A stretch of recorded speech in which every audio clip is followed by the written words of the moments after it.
Hello guys, ഇന്ന് നമ്മുടെ യാത്രയിൽ നമ്മൾ ഫുഡ് പാചകം ചെയ്തുകൊണ്ടിരിക്കുകയാണ്.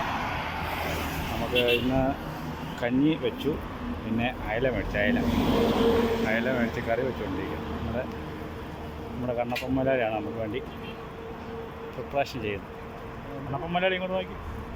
കണ്ണപ്പൻ മലയാളി ഇങ്ങോട്ട് നോക്കാൻ പുത്തേട്ടൻ്റെ സാരഥിയാണ് കണ്ണപ്പൻ മലയാളി. അപ്പം കണ്ണപ്പൻ മലയാളി ഞാനിവിടെയാണെന്ന് ഇവിടെ ഞങ്ങളെല്ലാം പ്രിപ്പയർ ചെയ്തുകൊണ്ടിരിക്കുകയാണ് കേട്ടോ. മീൻ കറി വെക്കാൻ വേണ്ടി അതിനുവേണ്ടിയുള്ള എല്ലാം റെഡിയാക്കിക്കൊണ്ടിരിക്കുന്നു. മീൻ കഴുകി വെച്ചിരിക്കുന്നു, അതുപോലെ തന്നെ മസാലക്കൂട്ടുകളെല്ലാം റെഡിയാക്കി വെച്ചിരിക്കുന്നു. ഇപ്പോൾ തന്നെ കഞ്ഞി എല്ലാം വെച്ച് ഭക്ഷണം കഴിക്കാൻ വേണ്ടി ഒരുങ്ങാൻ പോവാം. അതിന് താമസിക്കാൻ തന്നെ ഇതെല്ലാം റെഡിയാവും. ഞങ്ങളുടെ യാത്രയിൽ ബോംബെയിൽ നിന്ന് പോകുന്നു, ഗോവ, ഇപ്പം കർണാടകയിൽ തിരിക്കുകയാണ്. കർണാടക കിടക്കുന്നു. കർണാടകയിൽ നിന്ന് ഭക്ഷണം കഴിച്ചിട്ട് ഉടനെ പോകുന്നത് മംഗലാപുരം എടുക്കാറാണ്. കോഴിക്കോടിനാണ് ഇന്ന് ലോഡ്. കോഴിക്കോട് പോയാൽ നമ്മുടെ കണ്ണപ്പൻ മലയാളിയാണ് പുറകെ നിൽക്കുന്നത് കേട്ടോ. കണ്ണപ്പൻ മലയാളിയുടെയാണ് ഫുഡ് ക്രിയേഷൻ മൊത്തം കണ്ണപ്പൻ മലയാളിയുടെയാണ്. നമുക്ക് കഴിച്ചിട്ട് ഉണ്ടെന്നറിയാം അല്ലേ. കണ്ണപ്പൻ മലയാളി ഒന്നില്ലേ കഷ്ടപ്പെട്ടുണ്ടാക്കുന്നതല്ലേ,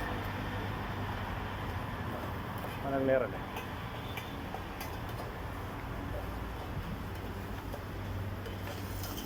കണ്ണപ്പൻ മലയാളി ഉണ്ടാക്കുന്ന മീൻകറി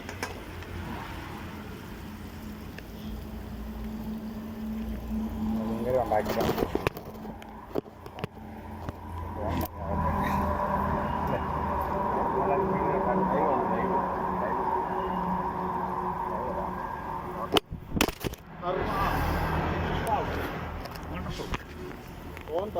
ഹലോ ഗൈസ്, ഫോൺ താഴെ പോയിരിക്കുകയാണ്.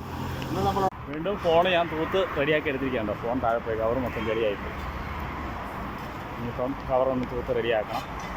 എന്നാലും ഞങ്ങളുടെ പാചകം നല്ല രീതിയിൽ പുരോഗമിച്ചുകൊണ്ടിരിക്കുകയാണ്. നല്ല ചൂടാണ് ഇവിടെ. കർണാടക നല്ല ചൂടാണ്. ഹൈവേയുടെ സൈഡിലാണ്, കാരണം ഭയങ്കര ചൂടാണ്. ഒരു മരത്തിൻ്റെ തണലിൽ വണ്ടി ഇട്ടിട്ട് അവിടെ പാചകം ചെയ്തുകൊണ്ടിരിക്കുക. ഓക്കെ ഗൈസ്, ഭക്ഷണം കഴിച്ച് കഴിഞ്ഞ് കാണാം. ഗൈസ്, നമ്മൾ മസാല ഇട്ട് ഇളക്കിക്കൊണ്ടിരിക്കുകയാണ്. മസാല നല്ലപോലെ മൂത്ത് വന്നിട്ടുണ്ട്. ഇപ്പോൾ നമ്മൾ ഈ കഷ്ണിച്ച് വെച്ചിരിക്കുന്ന ഈ അയലയുടെ പീസുണ്ട്, ഇത് നമ്മൾ അതിനകത്തിട്ടിട്ട് കറിയാക്കി ജഗജഗ